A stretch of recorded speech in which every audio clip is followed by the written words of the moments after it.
Jean-Pierre Mercier, bonjour, candidat sur la liste Lutte ouvrière aux élections européennes. Le discours très martial de Christophe Castaner, est-ce qu'il est de nature à vous rassurer en vue de samedi prochain ? Non, vous savez, moi je dénonce ces propos qui sont extrêmement provocateurs. Il essaye de mettre de l'huile sur le feu, il essaye d'impressionner parce que le gouvernement a en face de lui un mouvement de contestation de sa politique, mais pas seulement, contestation de la politique du grand patronat, de licencier à tour de bras, de bloquer les salaires. Et c'est un mouvement qu'il n'arrête pas, qu'il n'arrive pas à enterrer, qu'il n'arrive pas à arrêter. Alors, ces propos, moi je les dénonce. Vous savez, on est dans une société en France où ça craque de partout. Il y a 6,5 millions de chômeurs. Il y a 9 millions de personnes qui vivent en dessous du seuil de pauvreté.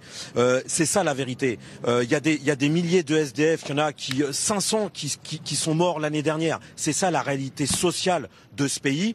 Ça craque de partout. C'est pas en tenant ce genre de propos que le gouvernement va apporter des solutions. Il ferait mieux de donner satisfaction aux revendications des Gilets jaunes, qui sont quoi? Augmentation des salaires, augmentation des pensions de retraite, rétablissement de l'ISF. Déjà, ça serait quelque chose de positif. Mais pour ça, il ne le fera jamais. Je vais vous dire pourquoi. Parce que pour ça, il va falloir qu'il s'attaque. Il faut s'attaquer au profit des grandes entreprises. Et Emmanuel Macron et ce gouvernement est du côté des riches et du côté des milliardaires. Donc, la contestation, de toute façon, ne va pas s'arrêter. Jean-Pierre Mercier, vous qui êtes aussi délégué CGT chez PSA, vous êtes habitué des mouvements, des manifestations. Qu'est-ce que vous entendez quand vous entendez impunité zéro? Qu'est-ce que vous comprenez? Je comprends que c'est feu vert donné aux forces de l'ordre, y compris pour faire encore plus de blessés. Je rappelle quand même qu'il y a eu plus de 2000 blessés. La répression policière, les violences policières ont été extrêmement graves, ont été extrêmement dures. Il y a eu des éborgnés, il y a eu des jeunes, des personnes qui ont eu des mains arrachées. Ça, on en parle quand même très très peu. Et là, c'est encore des propos provocateurs qui donnent le feu vert aux forces de l'ordre. Écoutez, si jamais il devait y avoir des blessés extrêmement graves, encore plus, voire des choses encore plus graves, ça sera le gouvernement qui sera l'unique responsable de ce qui pourrait se passer samedi prochain.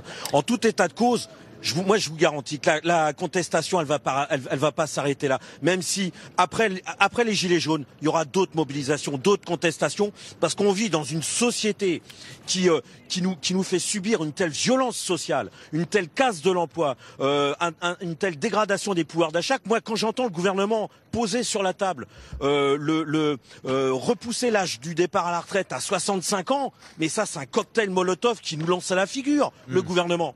Comment s'étonner après qu'il peut pas y avoir des manifestations? C'est évident qu'il va y avoir des manifestations. Eh ben, ces manifestations, elles sont légitimes et il faut qu'elles continuent. On a compris que pour vous, la contestation était loin d'être terminée. Merci d'avoir réagi dans LCI Midi et merci à Jean-Marc Bellard pour la réalisation de ce duplex.